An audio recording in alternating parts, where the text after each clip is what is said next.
Hey everybody, welcome back to the channel. Welcome back to another video. It is yet another Booker's video. And now let me tell you something. This video you need to watch. These are the books that I highly recommend with my love. Okay, I'm a big reader, as you guys may know if you do follow the channel, but I really do recommend that you watch this video because it's going to tell you everything you need to know about some of my favorite books that I suggest you run to the store to go get. Okay, and now when I suggest these things, when I suggest these things, I highly recommend that you run to the store and pick up these books. Thank you so much as always for choosing me over and over again. Please do give the video a like and subscribe to the channel if you do enjoy the video. Let us get started into the first book. Let me tell you, you're gonna love this video. All right, the very first one is a short one, and if you guys love books that are gonna make you sad, sometimes you wanna, you know how some people listen to music that makes them sad and they want the music that's going to make them sad? This is the book that you need to get if you're going to wanna just be in your feels, man. This is the book that you need to get if you have a very strong relationship with your grandparents, or if you've got a really strong relationship with family members that may be going through a tough time. I highly recommend this book. It is so good. This is by Frederick Bachman, and it is every morning the way home gets longer and longer. And look at this cover. So this is a book that follows a granddad and his son Noah, and the granddad is in the later stages of dementia, and we follow the conversations that he is having with Noah.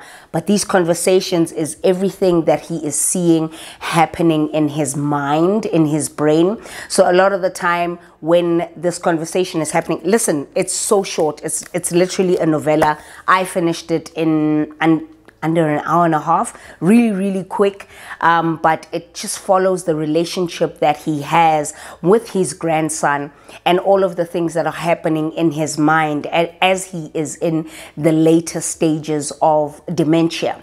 And you get to learn a little bit more about the relationship that he had with his son, the father of Noah, and the difficulty that they had, whereas he feels more of a connection with his grandson because he feels like his grandson is more of a dreamer like he is, and doesn't see things in black and white, and wants to encourage that kind of life with his grandson. And you also see the relationship that he had with his wife as well, how he met her, how he made her feel, and how she made him feel. It is so beautiful. It is so beautiful, but extremely heartbreaking. So much so that I cried, man. I cried maybe 2-3 times while reading this really short book. I cried. I literally bawled my eyes out. But for me, I connected so much with this book because it just reminded me, even though my grandmother does not suffer from dementia, but I have a very close relationship with my grandmother, and I just thought about every single memory that she would share with me about my parents, about, you know, her life growing up, about her siblings, and I just fell in love with this book. I highly recommend that you pick up this short book if you really want to get into reading. The next book that I love so much, I loved this book so much. The cover is so basic, okay, but there's matchsticks there. It alludes to something in the book, yes, but this is Elanor Oliphant is completely fine, or Elanor Oliphant is completely fine. And here you follow Elanor, who is in her 30s. She's got a very mundane, normal life, full of routine. She knows exactly what she's doing. She goes to work, she comes home, she passes by the store before she gets home. She buys herself a bottle or two of vodka if it's like a Thursday or a Friday. She has a certain routine about her life. She doesn't get along with her colleagues. Her colleagues don't like her. Her colleagues just don't understand her. They don't get on with her, right? Until one day she is at a bar and she sees this rock band playing, and she sees this man, okay? The lead singer at the bar is just like, she's like, that is gonna be my man. That is going to be my man, and I will do everything, my man, and I will do everything in my power to secure this bag of this man, right? And just now we start seeing her change her whole look. She changes the way she dresses. She changes the way she, her hair. She starts putting on makeup, all of that. As much as it's such an intriguing story to follow, but there are really dark, trigger topics in this book.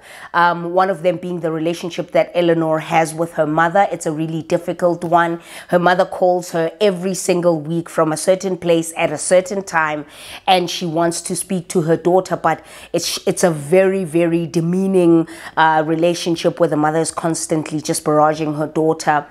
And you watch how that has fundamentally altered who Elanor becomes as she grows older. But she is incredibly smart. She is so smart.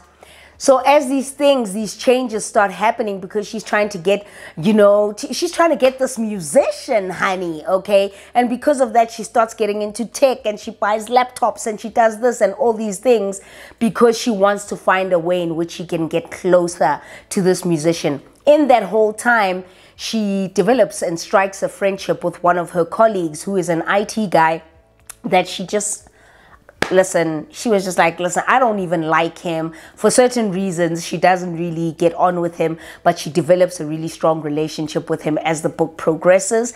And you get to learn and see the layers of Elanor Oliphant unfold, and she becomes softer.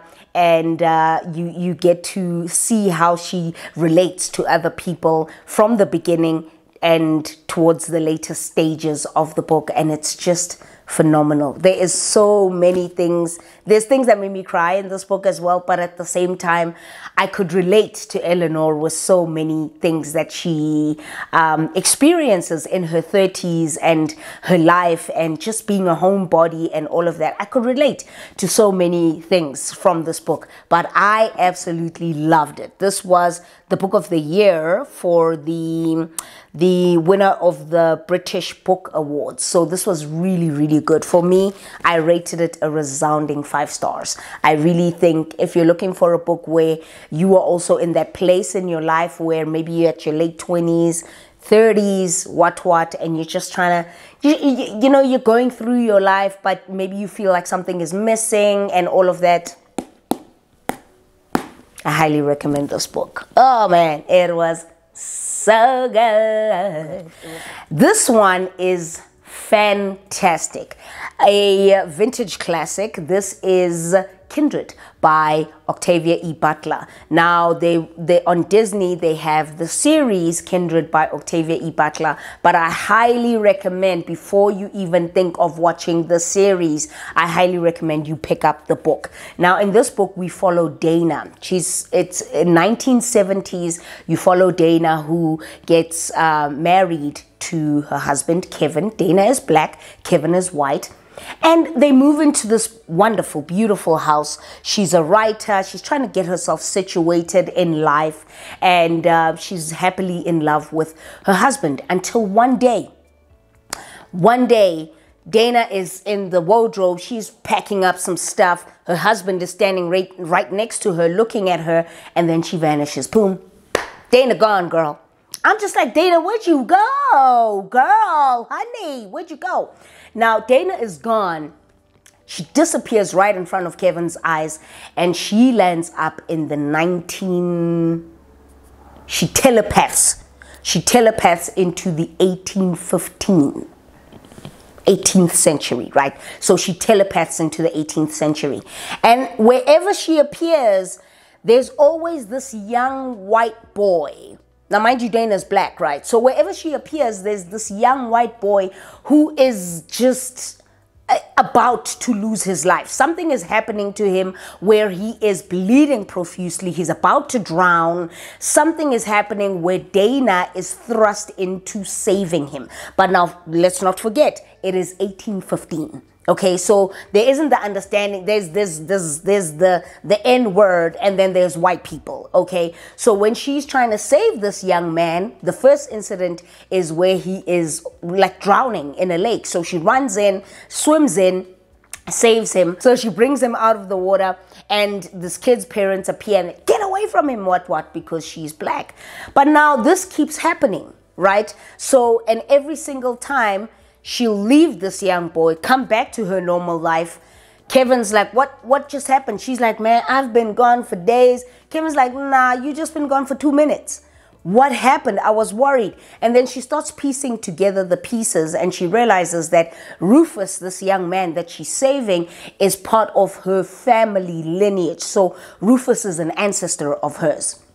And she needs to keep saving him so that her ancestry, her line of her lineage, of her family, can continue to survive. Fantastic. Written incredibly well, so atmospheric, so detailed in its description. Octavia E. Butler made me fall in love with her writing, and this is the first book by her that I read, and I felt like it was phenomenal. For a book that was written in its time, in the 1970s, I just thought that, wow, it's really, really good how you start seeing that every single time she goes back for longer periods of time. And now she's going into a society where black people are seen as inferior. There's a lot of racism, a lot of segregation. And Rufus becomes the very same person who treats her so badly because he's white, right? But at the same time, he's got this great relationship with her when it's just the two of them. It's the craziest thing, but so good. So good. Oh my gosh, so good. And I highly recommend that you read this first and then watch the series. You will see that they are very, very different, but nevertheless, both pretty good. Both pretty good. We got 3 more books to go. The next one is Convenience Store Woman by Sayaka Murata. Now, you guys know I've been loving transitional. I've been loving translated works over this year. Actually, I've been reading quite a lot of what is it? Why can't I speak? What is it? I've been loving translated works, especially this year in 2023, and this is by far one of my favorite ones. Probably number 1 in my translated works of the year. Now, this is a story very quiet story. Quiet but very poignant in the subject matter that it discusses. We're following Keiko. Keiko's 36. Yeah, she's 36. She works in a convenience store. Has never worked anywhere else in her life. Has never wanted to work anywhere else in her life. This convenience store has kind of become her everything. You know, she wakes up in the morning, she goes to the store, she integrates with the customers, she makes sure that everything is set up, laid up well on the shelves. Listen, she loves it. And she loves it. The people around her, her friends, her colleagues, her family, doesn't understand why she doesn't want more for herself, right? They're looking at her and they're like, but do better, come on. Don't you want to work a corporate job? You know, her friends are like, don't you want to get married? It talks a lot about the social narrative of how women in Asian countries are seen to be just baby-making machines, and that they should be married and taking care of their families. And of course, this is also translated in the book through the relationship that she has with her friends who are married, who have children and all of that. And she couldn't care a damn. She is just like, that's not me. But the pressure then becomes so hectic, becomes so severe from her family and her friends that she decides to partake in a little deal with one of her colleagues who is a man. And she realizes that it's quite interesting to watch how their relationship unfolds, even though this very same man did not like her at all. He had just a disdain for Keiko, but this was good, man. It's so good. 160 pages. Again, very short. Something you can read, knock out in a day, especially if you are new to reading and you read quite slowly. You could literally knock it out in a day. If you're a seasoned reader, you could knock it out in 2-3 hours. You're good. You're done. Maybe 2 hours, not even 3. 2 hours, one sitting, have your coffee, have your lunch, you're done. You're done reading it. I loved it. I love the social commentary behind it, how women are seen, not only in Asia, but in the world, in various parts of the world, that women are just seen as baby making machines, really, baby making machines, and just seen to be the nurturers, the taker carers of the home. That is not a word, but you hear what I'm saying. They take care of the home. They should be a wife. They should be this. And she literally dispels all of that. The message around that is, why should that be the case? Why should it be the case? Why can't a woman just be happy with her convenience store job? Why does she have to have a job in an office and a big hotshot marketing job in corporate and all of this? Why can't she just be happy with her everyday mundane job that makes her happy? Loved it. Loved the commentary behind this. I thought that was good. That was really, really good. I loved it. There was no way this video was gonna be happening without, one, a thriller, and two, this thriller. This is The Housemate by Frida McFadden. Now, I kept on seeing this all over the show, okay? I kept on seeing this on TikTok, kept on seeing this on YouTube, kept on seeing this on Instagram, the Bookstagram side of Instagram, and I was just like, okay, I'm a seasoned thriller reader. I often, if it's a basic thriller, I'm easily going to pick out the twists, the plot, what's going to happen, whatever. I didn't pick out nothing from this book. Absolutely nothing. The twists and turns had me going, no. It was so good, so entertaining, very atmospheric, easy to read through, extremely easy to read through. There's nothing complicated about this, absolutely not. But the entertainment value of this book is 100%. I absolutely loved this book, and I highly recommend that you pick it up. So in the story, we follow Millie, right? She is down and out. Okay, hear my chat. She is living outside of her car. She is just, she's living in her car. She is just struggling, okay, going through interviews here, left, right, and center. She cannot secure jobs because of her history with the law, okay? Because of her history with the law and all of that, she cannot secure a job until one day in the newspaper, she sees this ad of a family who is looking for a housemaid, right? Not only to look after their home, like a house manager, you hear my chats, not only to look after their home, but to also look after their daughter, Violet. I don't know, I don't remember the daughter's name. I didn't like her. Aurora, Violet, I don't know, man, whatever. So she applies for that job and miraculously she gets it. But here's the thing, right?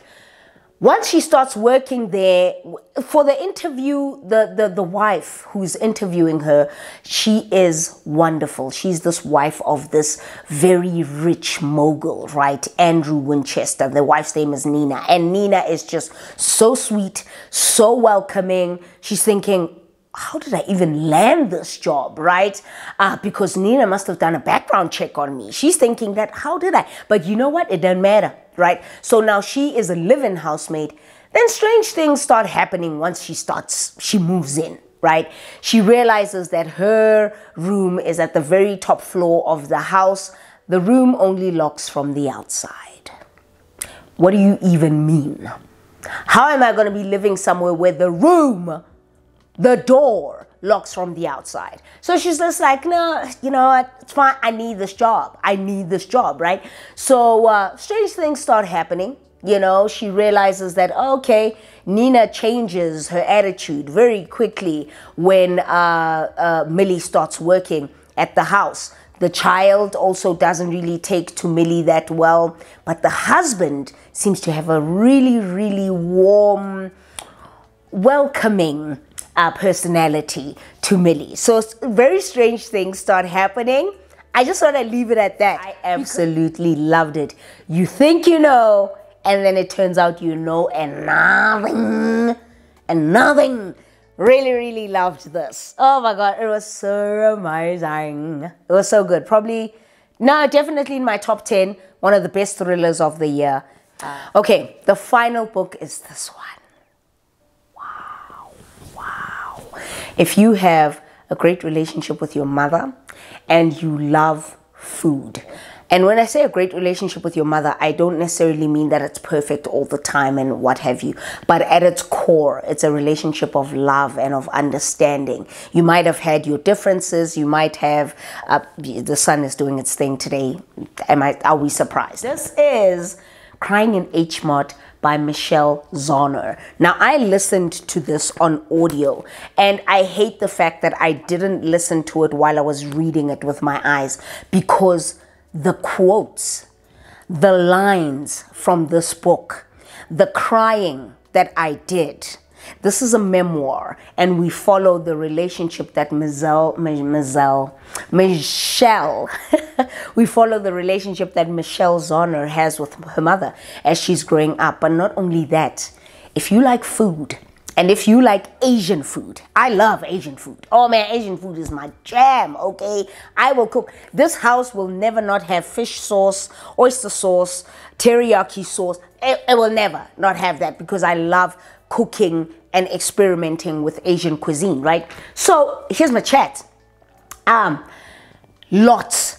Lots of food descriptions in this memoir, and not because there's just food descriptions, because Michelle's mother loved to cook, but she would, what she would cook, and her knowing her family's favorite meals and all of that. It was a display of love to her family, and she would ensure that she cooks them great food and make sure that they eat. And there was a lot of memories attached for Michelle to her mother, attached to her mother regarding food. And so we watch how Michelle talks about when she discovered that her mother had cancer. And this memoir follows just how it affected Michelle, not only Michelle, but her family, her relationship with her father as well, how it affected her parents as well. And it's a story of food, of grief, of endurance, of love, of it's not a story, it's someone's life, but it's immaculately written. It will drive you to tears. If you do not cry reading this book, you don't have a heart. You don't have a heart, but it's so good. And I wanted to, there are so many golden nuggets in this book, and I really wanted, I hated the fact that I just listened to the audiobook when I have the copy, so that I could just underline the passages that just made my heart sore, or that broke my heart, because it reminded me so much of the relationship that I have with my mom. It wasn't not the food aspect, but how the relationship was quite tumultuous. I had a very tumultuous relationship with my mama. I did, but there was love there, right? At its core, there was love there, and it just reminded me of my mom. I'm going to stop there. And I absolutely loved this book. Highly recommend that you read it. Okay, these are the books that I suggest you run to the store and pick up. Go to Bargain Books, go to Reader's Warehouse, go to Exclusive Books. Pick up these books. I highly recommend that you pick them up. You would love all of them. I would never recommend a book that I think you might love or might not. Amen. Amen. You're going to love this book. So that's pretty much it from my recommendations of books that I think you should run to the store and get. I hope you guys enjoyed this video. If you did, please give it a like, a thumbs up. Okay, please subscribe to the channel. If you ever feel so inclined, please do donate to the channel by giving a super thanks, or maybe just even joining the channel membership space. I really do appreciate the fact that you are here and you watch this video. Thank you so much for being here. I'm gonna go now. Until the next video, I'll see you very soon. Until then, sayonara.